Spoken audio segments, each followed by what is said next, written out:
before we descend into the heat of this constitutional battlefield, we need to set the record straight right out of the gate.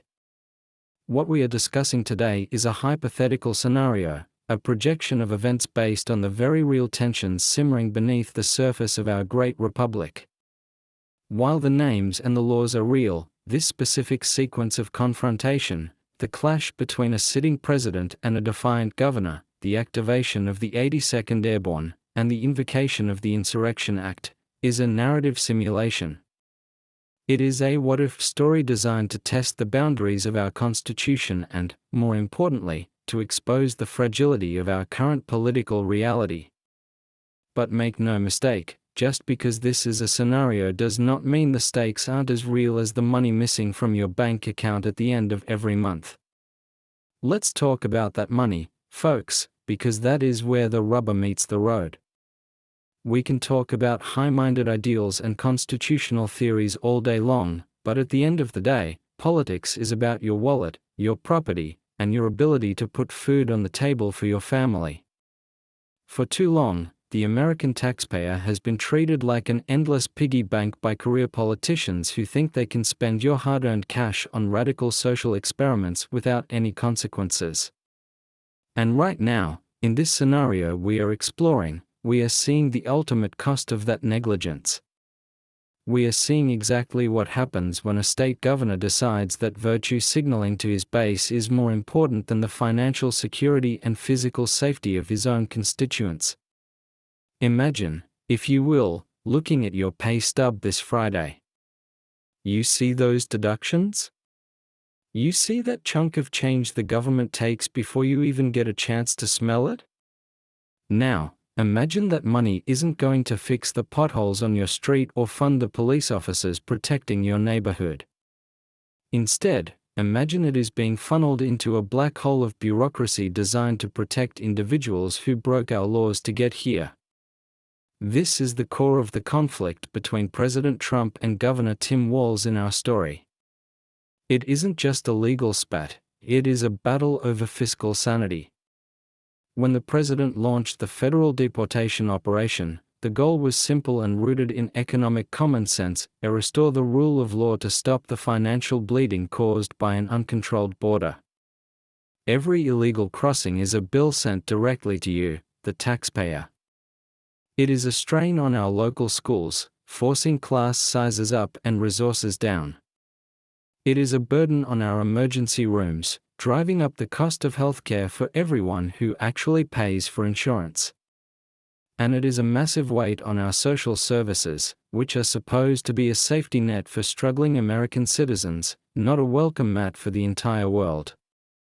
President Trump's initiative was the first step in decades toward stopping this financial hemorrhage.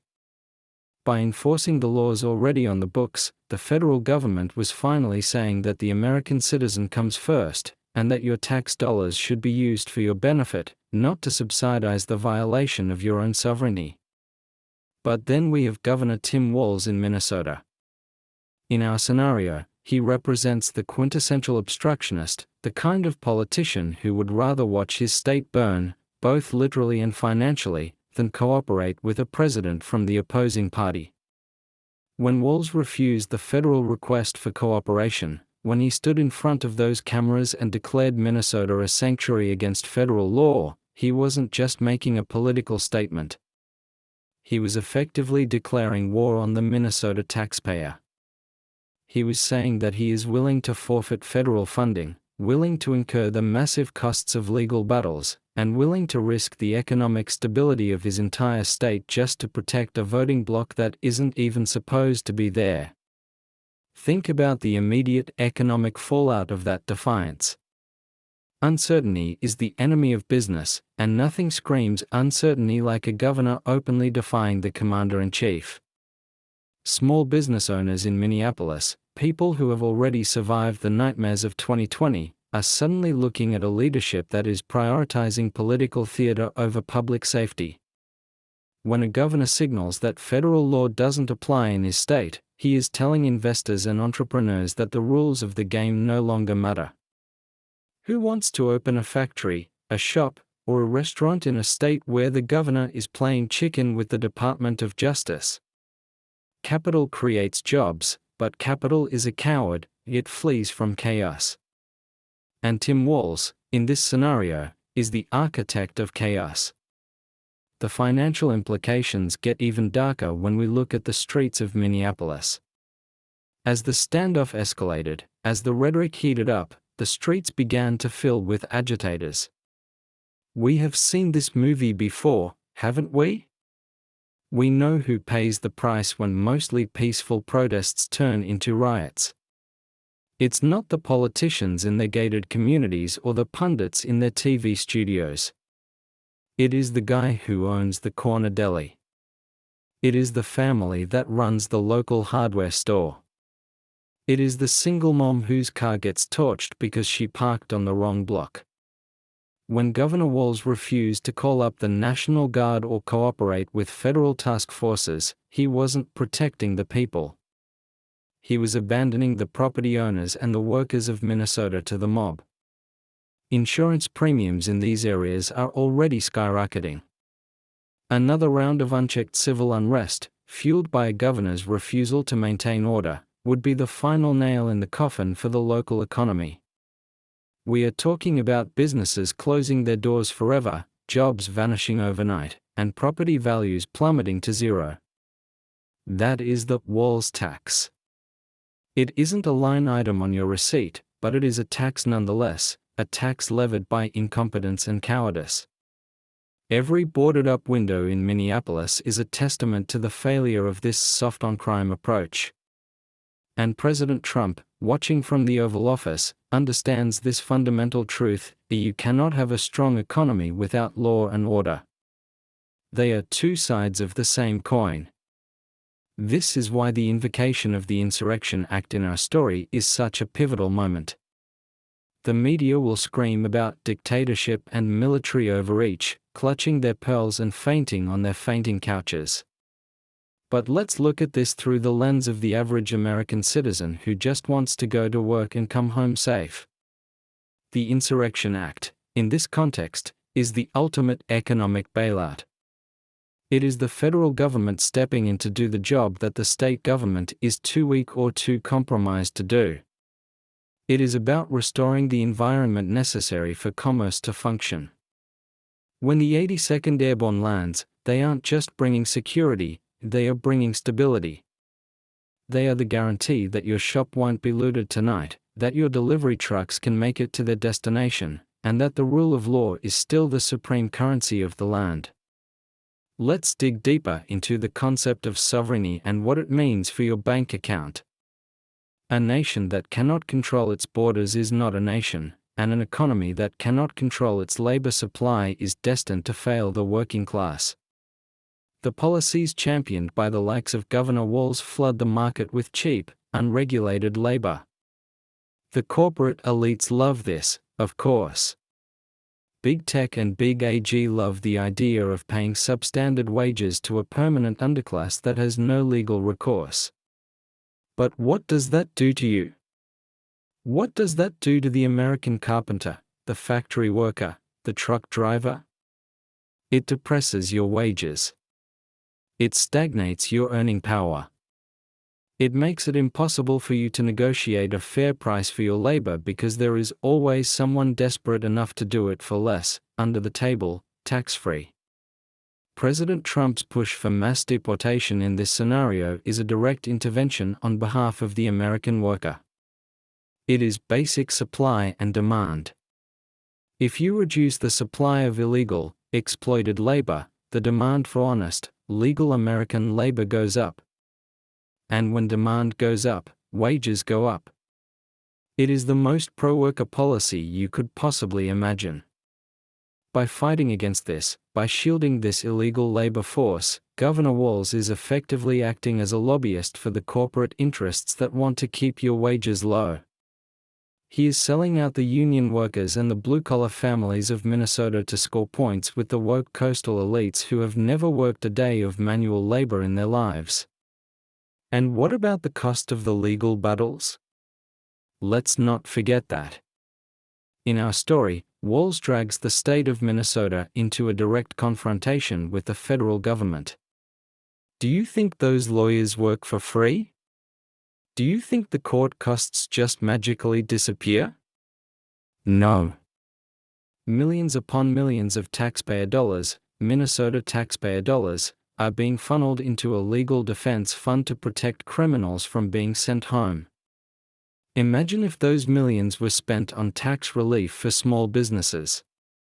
Imagine if they were returned to the people in the form of a rebate. Imagine if they were used to actually fix the infrastructure crumbling across the state. Instead, that money is being incinerated on the altar of progressive ideology. The irony here is palpable. The very people who claim to represent the working class are the ones destroying the working class's financial future. They tax you to death, and then they use that tax money to undermine the laws that keep you safe and the borders that protect your wages. It is a scam of the highest order. And this confrontation between Trump and Walz rips the mask off that scam. It forces everyone to pick a side. Are you on the side of the taxpayer, the business owner, and the law-abiding citizen? Or are you on the side of the lawbreaker, the rioter, and the bureaucrat? When we see the 82nd Airborne deploying in this narrative, do not look at it with fear. Look at it with relief. It represents the return of consequences. For too long, we have lived in a society where the rules only apply to the little guy. If you don't pay your taxes, the IRS comes after you. If you speed on the highway, you get a ticket. But if you are a state governor violating federal law, or if you are an illegal alien violating our borders, the system has been rigged to look the other way. Trump is flipping the table. He is saying that the party is over. The free ride is done. And yes, bringing the military in is a drastic step, but look at the alternative. The alternative is a slow, agonizing economic death by 1,000 cuts, a decline into lawlessness where your property rights are a joke and your tax dollars are the loot for a political heist. Let's talk about the federal funding aspect, because this is the hammer that Trump wields in our scenario. The federal government provides a massive chunk of the budget for states like Minnesota, for highways, for education, for Medicaid. Governor Walz is playing a dangerous game of poker with your money. If the federal government were to turn off the tap, to say, if you don't follow federal law, you don't get federal cash, the state of Minnesota would face a fiscal crisis of biblical proportions. And who pays for that? You do. They would have to raise your state taxes to make up the difference. They would have to slash services that you actually use. Walz is gambling with your mortgage, your kid's school, and your local hospital, all to protect his political image. This is the definition of dereliction of duty. A governor's first job is the safety and prosperity of his own citizens. By inviting a constitutional crisis, Walz is abandoning that duty. He is prioritizing the citizens of other countries over the citizens of Minnesota. He is prioritizing the approval of the mainstream media over the financial well-being of the families in his own state. It is a betrayal.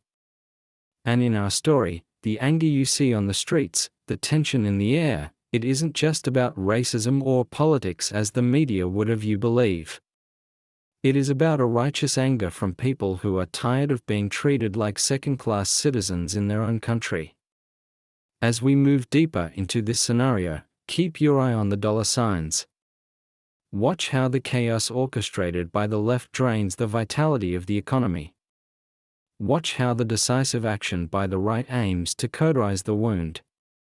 The deployment of the 82nd Airborne isn't just a military operation, it is an economic rescue mission. It is a signal to the world that the United States is open for business again, but closed for lawlessness. It is a declaration that the days of the tail wagging the dog are over. The federal government, under a strong executive, is reasserting the basic principle that a country must have borders and laws to have an economy worth saving. We are watching a collision course between two visions of America. One vision is a chaotic free-for-all where the taxpayer is the victim and the criminal is the hero. The other vision is a structured, disciplined nation where the law is king and the prosperity of the American family is the only metric that matters. As we peel back the layers of this crisis, ask yourself, which vision can you afford? Can you afford 4 more years of the Walz approach? Can your retirement fund afford it? Can your children's future afford it? The answer, for any rational person, is a resounding no.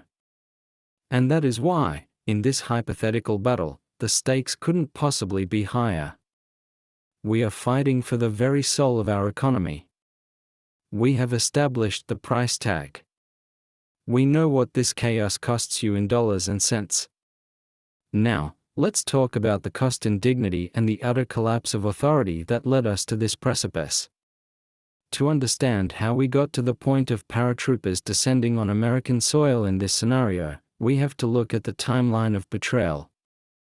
And yes, I call it betrayal, because when an elected official chooses to nullify the laws of the nation to score political points with a radical fringe, he is betraying the oath he swore to the Constitution.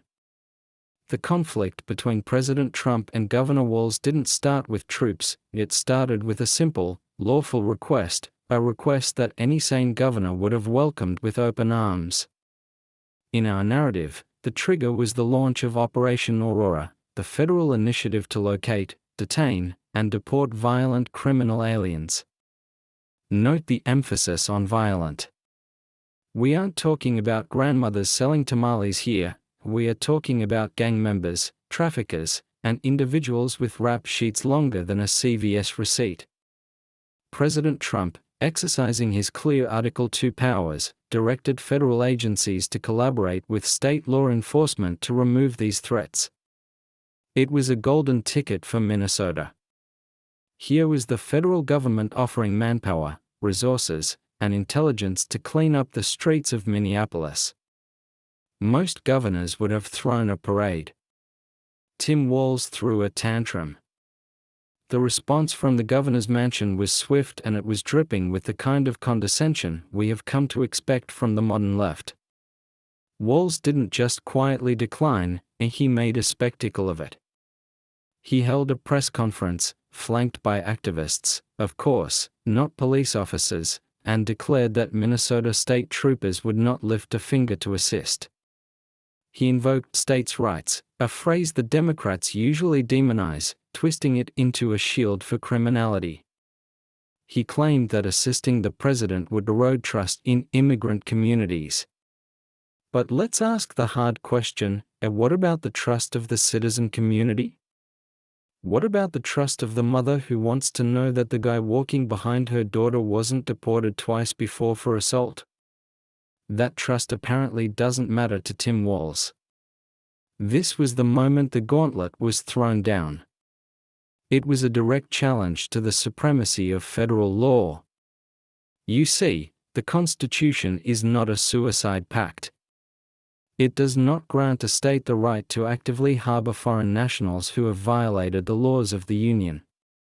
When Walz ordered his state agencies to stand down and refuse cooperation with ICE and DHS, he wasn't engaging in civil disobedience, he was engaging in nullification.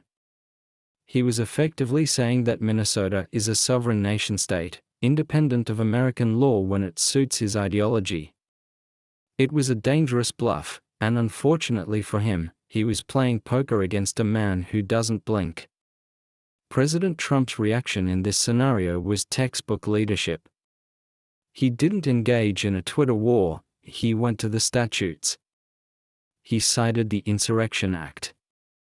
Now, the media, CNN, MSNBC, the New York Times, they want you to believe that the Insurrection Act is some kind of dusty, authoritarian relic that Trump dug up to become a dictator. That is a lie.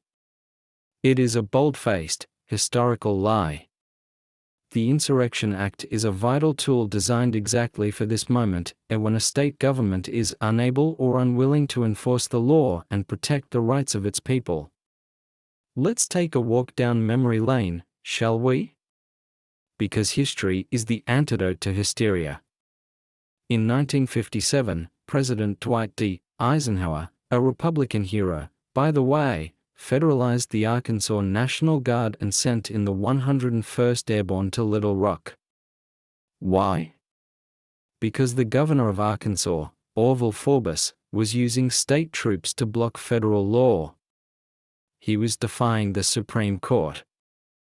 Eisenhower didn't ask for permission. He didn't wait for a poll. He sent in the Screaming Eagles because the authority of the federal government was being mocked. Fast forward to 1962. John F. Kennedy, the patron saint of the Democrat Party, sent federal marshals and troops to Mississippi when the governor there refused to follow federal integration orders. Do you see the parallel? In both cases, you had recalcitrant governors using states' rights as a cover to deny people their rights and defy federal authority. Tim Walz is the spiritual successor to Orville Forbes. I know that hurts their feelings. I know they think they are the good guys of history. But look at the actions. Walz is standing in the schoolhouse door, blocking federal law enforcement from doing their job. He is the obstructionist. He is the one placing his state's localized prejudices above the law of the land. Trump, in this scenario, is acting in the tradition of Eisenhower and Kennedy. He is saying that the federal law applies in Minneapolis just as much as it applies in Miami or Montana. You don't get to opt out because you don't like the president. But the media spin machine went into overdrive. As soon as the words Insurrection Act were whispered, the headlines screamed coup and tyranny. They conveniently forgot that this act has been used dozens of times in our history to suppress lawlessness. They ignored the fact that the primary victims of the crime wave in Minneapolis are often minorities and the working poor. No, to them, enforcing the border is violence, but allowing cartels to operate freely is compassion. It is a sickness of the mind. And President Trump, realizing that you cannot reason with insanity, decided to cut through the noise with decisive action. The ultimatum delivered to Walz was simple: a comply or step aside. It was a 24-hour window. A day for the governor to look in the mirror and decide if he wanted to be a statesman or a martyr for the open borders lobby. Walz chose the latter. He doubled down. He went on national television, eyes wide, voice trembling with for righteousness, calling the federal task force an invading army. An invading army? These are American law enforcement officers. They are your neighbors. They are fathers and mothers. Calling them invaders while actual invaders are crossing our southern border by the millions is the height of gaslighting. And let's talk about the specific legal trigger here.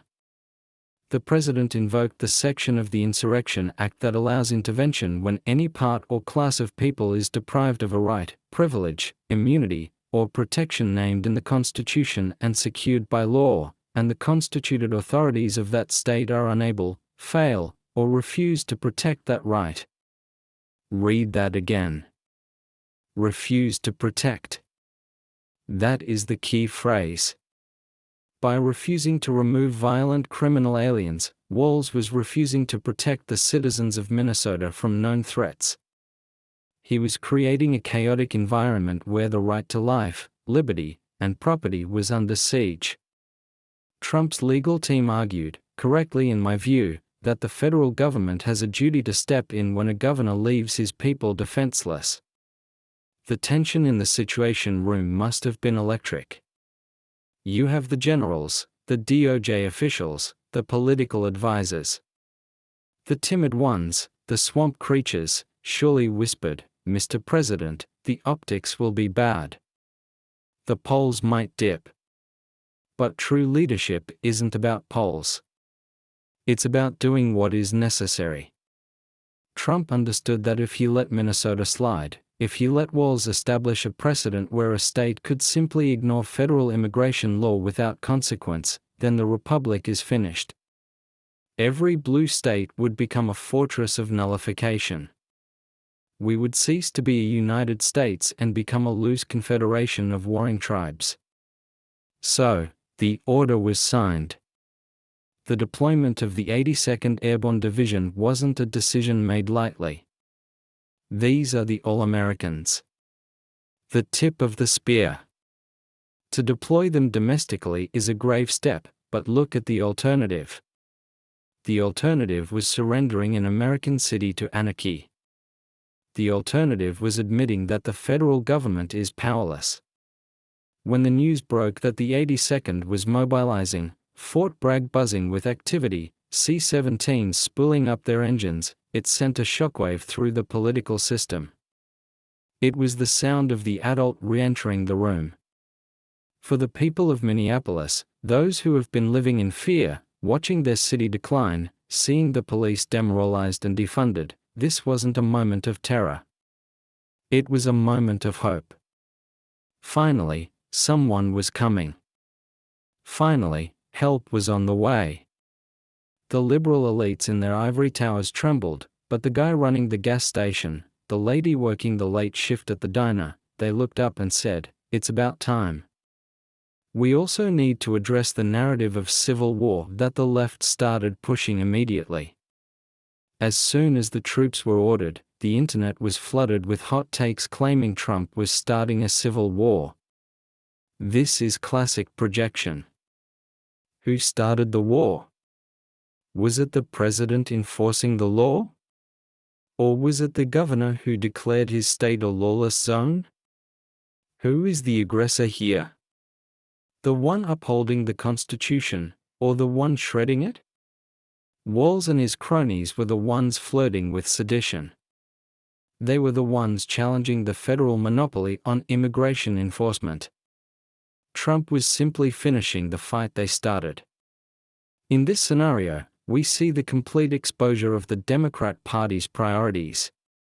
They will mobilize lawyers, protesters, and media assets to protect a criminal alien from deportation, but they won't lift a finger to protect a shop owner from being looted.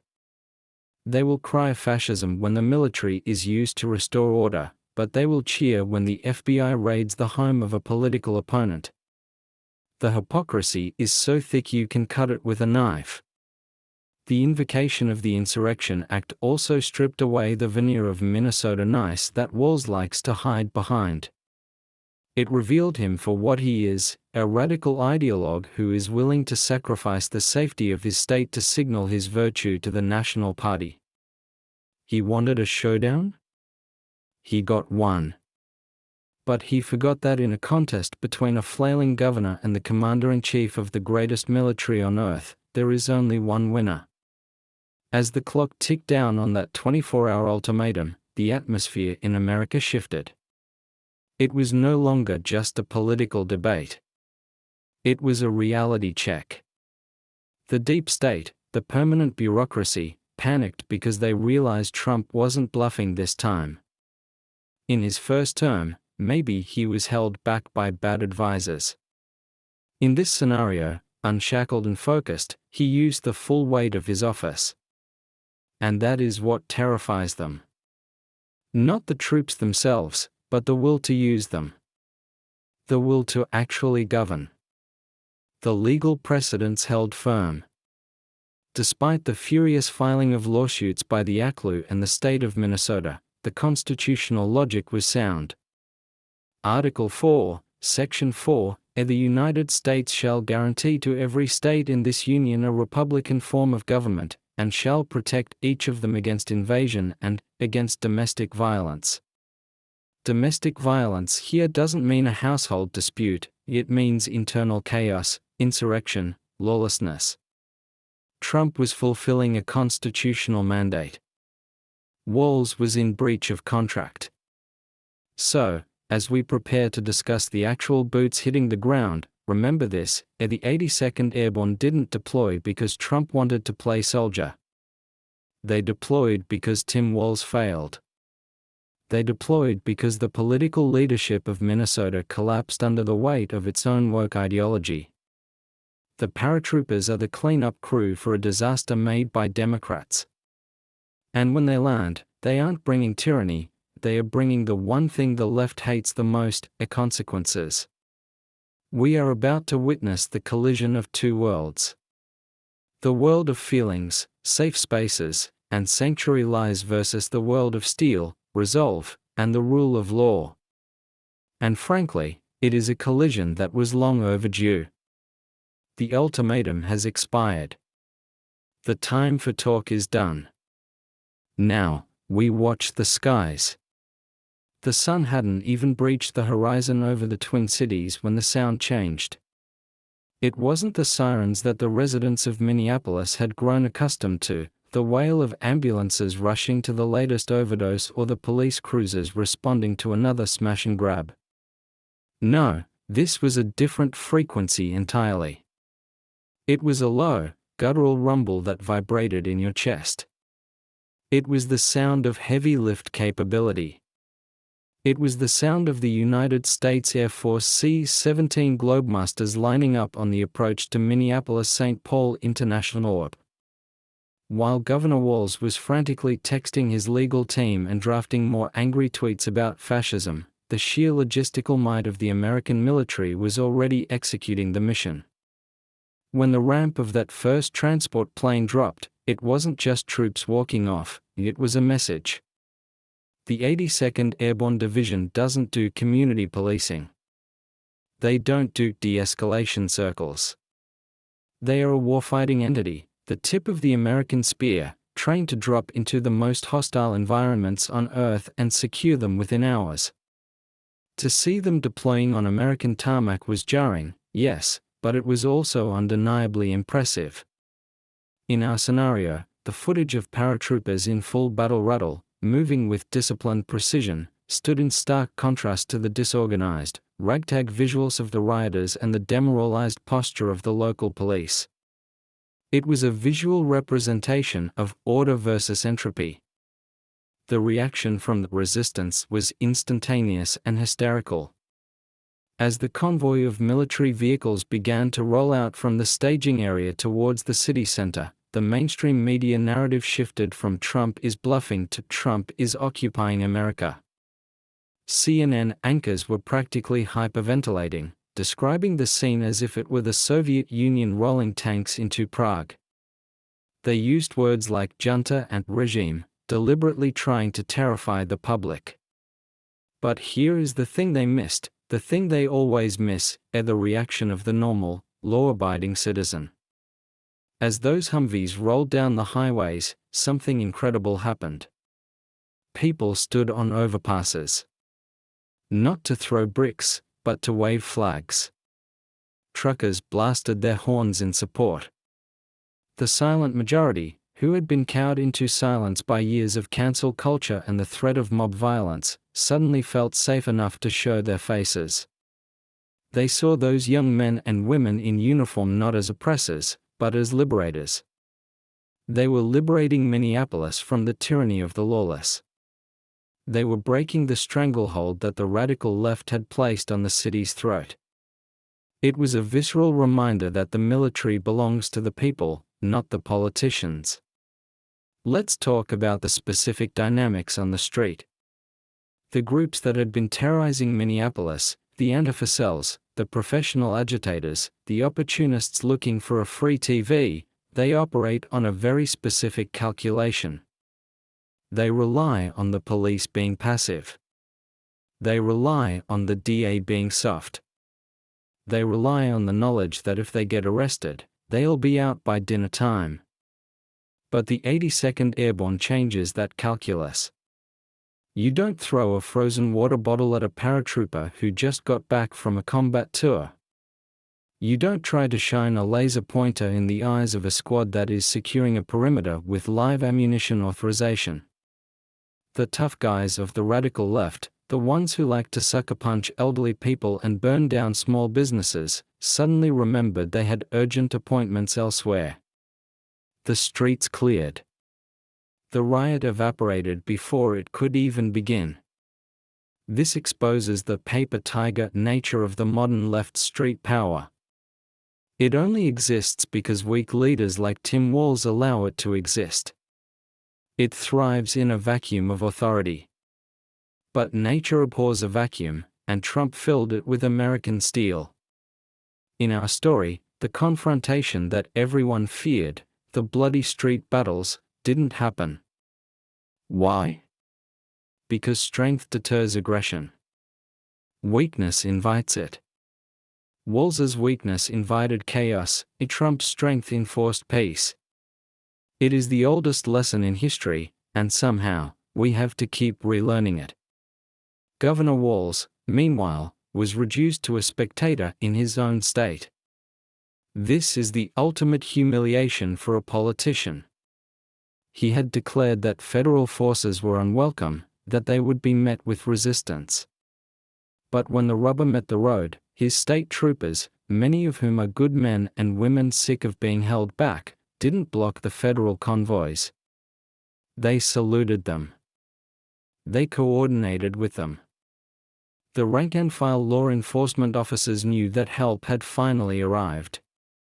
Walz was left shouting orders that nobody was listening to, a captain of a sinking ship screaming at the Coast Guard to go away. The operation itself, the securing of the sanctuary zones, was surgical. The narrative that Trump would send troops to kick down every door in a minority neighborhood was, of course, a lie. The mission was targeted. It was intelligence-driven. The federal forces moved to secure federal assets and support ICE in detaining specific, high-value targets, the violent criminals that Walz refused to hand over. By securing the perimeter, the military allowed the specialized federal agents to do their jobs without being swarmed by a mob. It was a force multiplier. And within hours, the reports started coming in, gang leaders detained, traffickers intercepted, order restored. But let's look at the financial markets again, because money never lies. While the media was screaming about the end of democracy, the stock market didn't crash. In fact, defense stocks and domestic manufacturing tickers ticked up. Why? Because the market loves stability. The message sent to the world was that the United States is capable of solving its internal problems. We aren't going to let our cities burn. We aren't going to let local warlords dictate national policy. Investors saw a president willing to do the hard work of governance, and they responded with confidence. The Trump safety dividend is real. When you remove the risk of your factory being burned down by a mostly peaceful protest, the value of that factory goes up. The psychological impact on the Democrat Party cannot be overstated. For years, they have operated on the assumption that they can create autonomous zones where federal law doesn't apply. They thought they could use the threat of civil unrest as a bargaining chip. Do what we want, or the cities burn. That was the unspoken threat. Trump called the bluff. He showed that the federal government has the capacity to override a rogue governor and suppress a manufactured insurrection without breaking a sweat. It shattered their entire strategy. Walz, who thought he was going to be the hero of the resistance, ended up looking like a petulant child playing with matches who had to be saved by the fire department. And what about the legal fallout? In our scenario, the ACLU had their lawyers working in shifts, filing emergency injunctions, claiming that the Insurrection Act was unconstitutional. But the courts, even the liberal ones, have a hard time arguing against the reality on the ground. The president has broad authority to suppress insurrection and enforce the laws. The precedent is rock solid. Moreover, it is hard to argue that the president is harming the state when the result of his action is peace. No buildings burning. No cops getting bricks to the head. Just quiet streets and criminals in handcuffs. It is a hard case to make to a judge, Your Honor. We demand you stop the president from making our streets safe. This moment also clarified the definition of insurrection. For the left, an insurrection is a grandmother walking through the Capitol rotunda with a flag. But a governor actively nullifying federal law, ordering police to stand down, and allowing violent cartels to operate with impunity? They call that democracy. Trump flipped the script. He defined the state's refusal to protect its citizens as the true insurrection against the constitutional order. He argued that the violation of the social contract, the government's duty to protect the people, was the real crime. And by acting, he restored that contract. There is a moment in this narrative that I want you to visualize. Picture a small business owner in Minneapolis, maybe a guy who runs a Somali restaurant or a Hmong bakery. He has been terrified for weeks. He has seen the news. He knows Walz isn't coming to help him. Then he sees a Humvee parked on the corner. A soldier waves at him. He realizes, for the first time in a long time, that he opens his shop today without fear. That relief? That is what the Democrats are terrified of. They are terrified that minority voters, immigrant voters, and working-class voters will realize that law and order isn't a racist dog whistle, it is the prerequisite for their survival. If Trump wins over the people who just want safety, the Democrat coalition collapses. The occupying force narrative crumbled as quickly as it was built because the soldiers didn't act like occupiers. They didn't seize power, they secured space. They didn't replace the local government, they bypassed the broken parts of it to get the job done. Once the specific mission objectives were met, the arrests of the violent criminal aliens, the footprint could be reduced. It showed a disciplined use of force, not a permanent takeover. It was a masterclass in executive power. But the anger from the political class was palpable. You saw governors in California and New York issuing statements condemning the action, shaking in their boots because they knew they were next. They knew that if this precedent stood, their own sanctuary scams were in danger. If Trump could go into Minnesota, he could go into Chicago. He could go into San Francisco. The days of the federal government sending polite letters and getting ignored were over. The era of the strongly worded memo was dead. The era of consequences had begun. This brings us to the deeper philosophical divide. The left believes that the state exists to engineer society, to pick winners and losers based on identity groups. The right, and specifically the MAGA movement, believes the state exists to protect natural rights and enforce a level playing field of law. Walz represents the engineering view, I will ignore the law to protect this specific group because they are politically useful to me. Trump represents the enforcer view, the law is the law, and nobody is above it, not even a governor. By deploying the 82nd, Trump wasn't just enforcing immigration law, he was enforcing the concept of equality under the law. If a citizen commits a crime, they go to jail. If an alien commits a crime, they get deported. No special treatment. As the sun set on that first day of operations, the sky over Minneapolis wasn't glowing with the orange haze of arson fires. It was clear. The curfew was enforced, not by a beleaguered and defunded police department, but by the most respected institution in American life, the military. The silence that fell over the city wasn't the silence of the grave, it was the silence of order. It was the heavy, comforting blanket of security. And in living rooms across America, people watched their TVs and nodded. They didn't see a dictator. They saw a dad. They saw the father figure of the nation finally coming home, taking off his belt, and restoring order to a house that the teenagers had trashed. But the story doesn't end here. The tactical victory was won, but the strategic war was just heating up. The media, embarrassed by the lack of violence to exploit, began to pivot. They started digging for dirt, looking for any mistake, any soldier who looked at someone the wrong way, anything to manufacture a scandal. And in the halls of Congress, the impeachment machinery began to whir to life yet again. Because if they can't beat him at the ballot box, and they can't beat him on the streets, they will try to bury him in paper. The dust has settled on the streets of Minneapolis.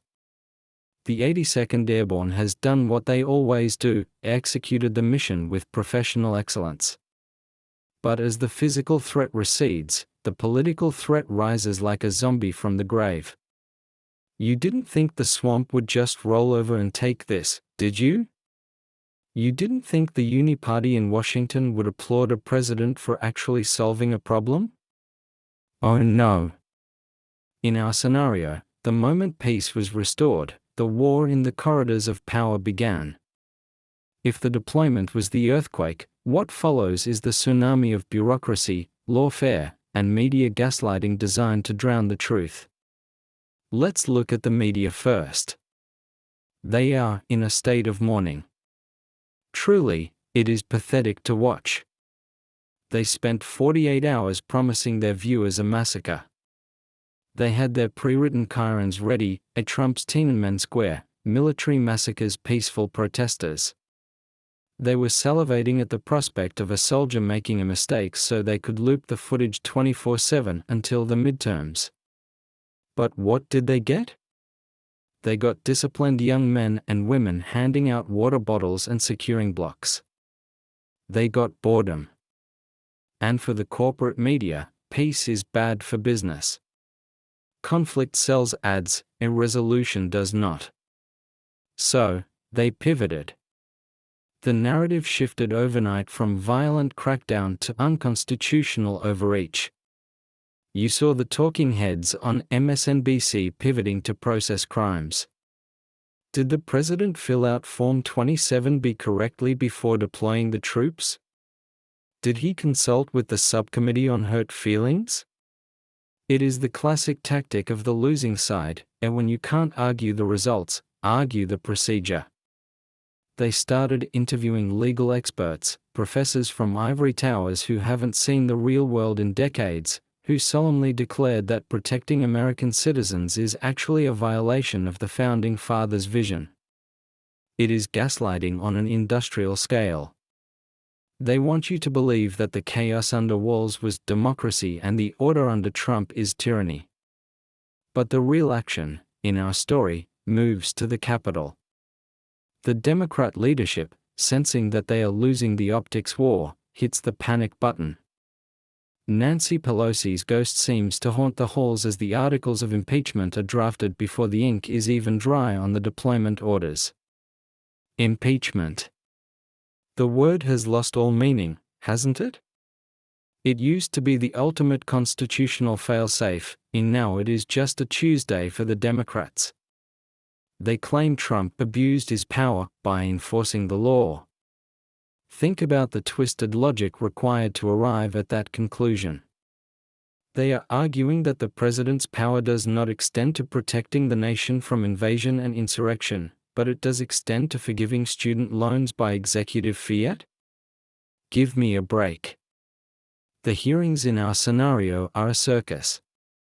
We see Governor Walz hauled in front of Congress, not as a defendant, but as a hero of the left. They treat him like a martyr.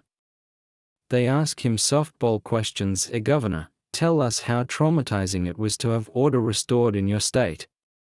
Governor, did the bad orange man hurt your feelings? It is political theater of the absurd.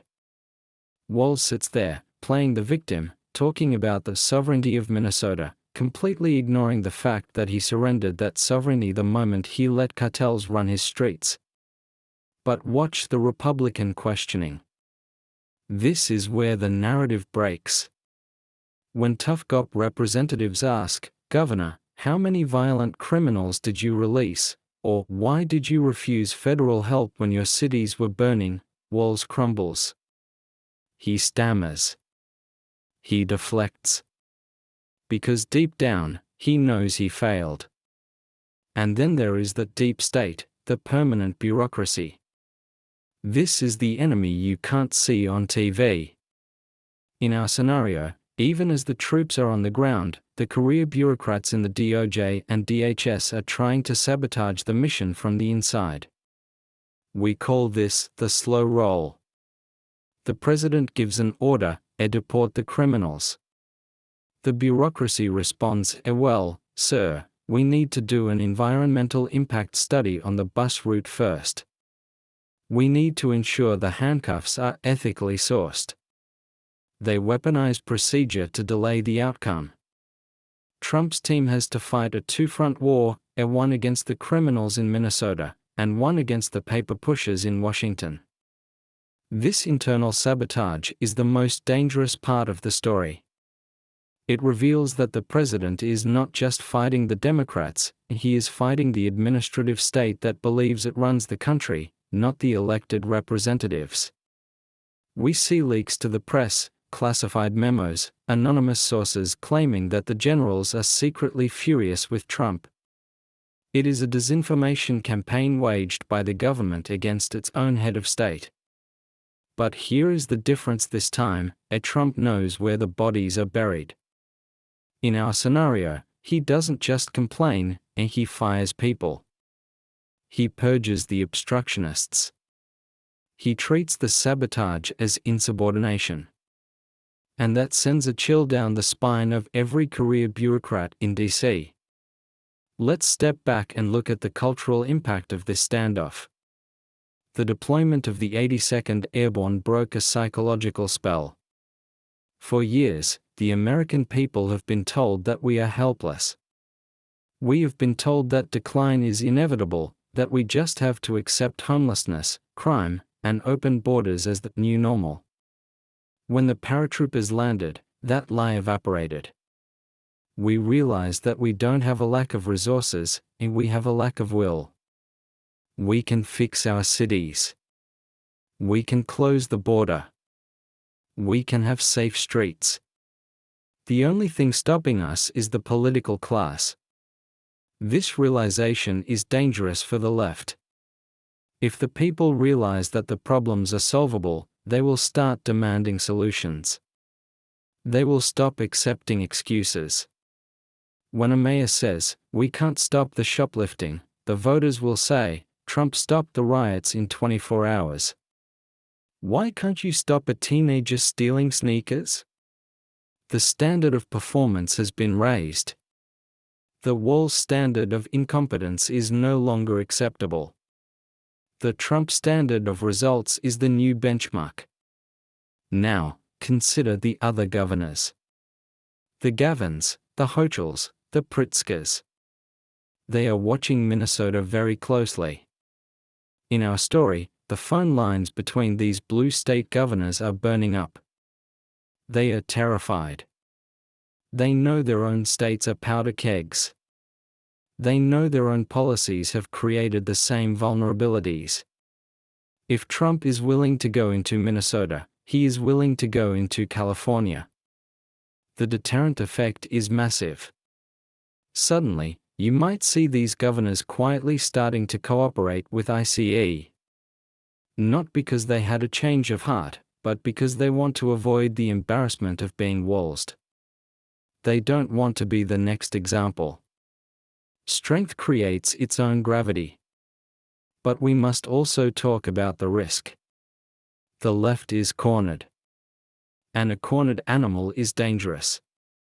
In our scenario, having failed to stop the deployment, and failing to gain traction with impeachment, they turn to more asymmetric methods. We see the rise of lawfare in the courts, civil suits against individual soldiers, attempts to indict Trump in state courts for kidnapping, which is what they call arresting an illegal alien. They try to bankrupt the people who enforce the law. It is a despicable tactic, targeting the little guys to get to the big guy. This is where the legal defense funds, the patriotic lawyers, and the alternative media come in. It becomes a battle of attrition. And what of Tim Walz? In the history books of our hypothetical scenario, he becomes a cautionary tale. He is the man who had everything, a state with great potential, a surplus budget, and threw it away for ideology. He becomes a pariah even within his own party. The establishment Democrats will eventually turn on him. They will say, he shouldn't have let it get that bad. He forced the president's hand. They will rewrite history to make Walz the scapegoat, protecting the brand while sacrificing the man. That is the loyalty of the left. You are useful until you are a liability, and then you are unpersoned. The economic recovery in Minneapolis, meanwhile, accelerates. With the streets safe, insurance rates stabilize. The Trump safety dividend we talked about pays off. But there is a lingering bitterness. The people of Minnesota know that their own governor was willing to sacrifice them. That trust is broken forever. You can patch up a window, but you can't patch up the betrayal of a leader who chose the mob over the mother. This creates a political realignment in the state. Minnesota, reliably blue for decades, suddenly looks purple, maybe even red. The working-class Democrats, the union guys, they look at Walz and they look at Trump, and they realize they have more in common with the billionaire from New York than the teacher from Mankato. As we near the end of this hour, we have to acknowledge the elephant in the room. This entire scenario, the Insurrection Act, the troops, the clash, it shouldn't have been necessary. In a sane country, the governor enforces the law. In a sane country, the border is secure. The fact that we even have to entertain this what-if scenario is an indictment of how far we have fallen. We are celebrating a chemotherapy treatment because the cancer has been allowed to spread for so long. The military intervention is the chemotherapy.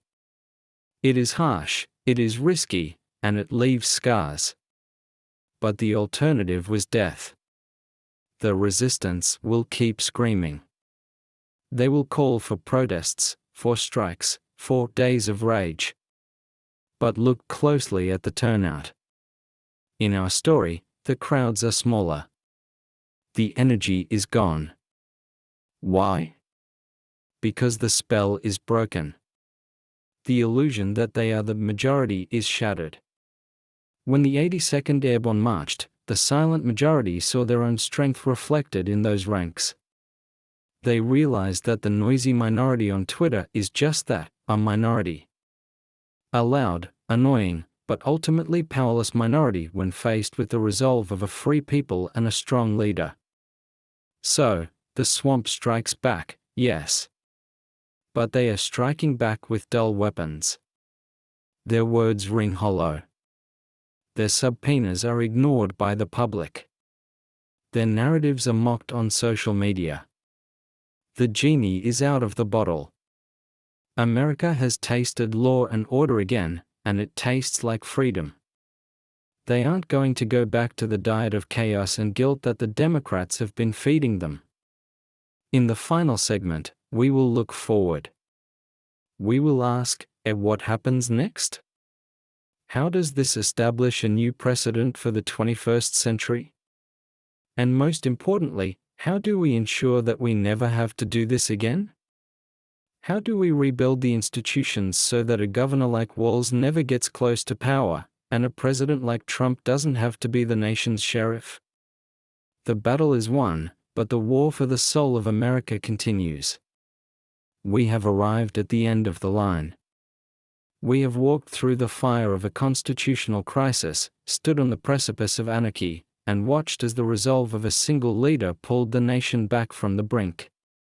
As the dust settles in our scenario, and the C-17s eventually lift off from Minneapolis to return to Fort Bragg, we are left with a quiet that is heavy with meaning.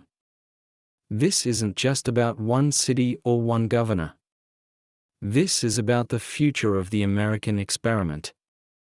The conflict between Donald Trump and Tim Walz has drawn a line in the sand that can never be uncrossed.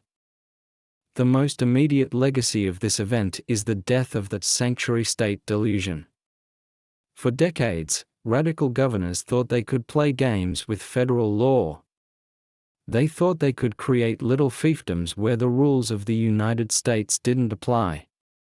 They thought the Constitution was a buffet where they could pick and choose what they liked. Trump, in this narrative, flipped the table. He established a new precedent: American sovereignty is non-negotiable. It extends to every inch of American soil, from the Rio Grande to the Canadian border. The era of the sovereign sanctuary state is over. Future governors, looking at the wreckage of Walz's political career, will think twice before they decide to prioritize illegal aliens over their own citizens. We also have to talk about the restoration of the social contract. Philosophers talk about this, but let's make it real. You pay taxes, you obey the law, and in return, the government protects your life and property.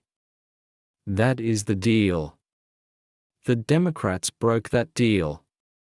They took your money and refused to protect you. In fact, they prosecuted you if you tried to protect yourself. By deploying the military to enforce the law, Trump didn't violate the social contract, he renewed it.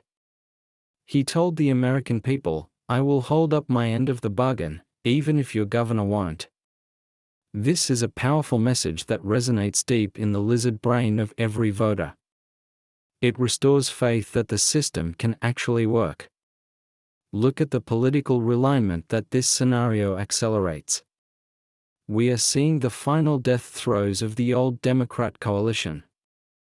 How can a party claim to be for the working man when they are willing to let the working man's neighborhood burn? How can they claim to be for civil rights when they deny citizens the civil right to safety? The mask is off. The Democrat Party is revealed as the party of the disorder, the party of the elite who live in gated communities while cheering on the destruction of the middle class. The Republican Party, transformed by MAGA, is now the party of order, the party of the builder, the party of the parent who just wants their kid to come home safe. This is a generational shift. The blue wall in the Midwest isn't just cracking, it is crumbling, pulverized by the reality of what policies actually do to people. But we must not be naive. The enemy is wounded, not dead. In our story, the media and the deep state will spend the next 50 years trying to rewrite what happened in Minneapolis. They will write history books calling it a military coup. They will make movies painting Walz as a saintly victim. They will try to brainwash your children into believing that enforcing the law is racism and that chaos is freedom. This is why we must be the keepers of the truth. We have to tell the story of why the troops were sent. We have to remind the next generation that liberty without order is just a jungle, and that sometimes, you need a strong hand to keep the wolves at bay. There is a spiritual dimension to this as well. A nation cannot survive if it hates itself. The ideology that Walz represents is an ideology of self-hatred. It teaches that America is evil, that our borders are immoral, that our history is shameful. When you believe your country is evil, you don't defend it. You let it rot. Trump represents the unapologetic love of country.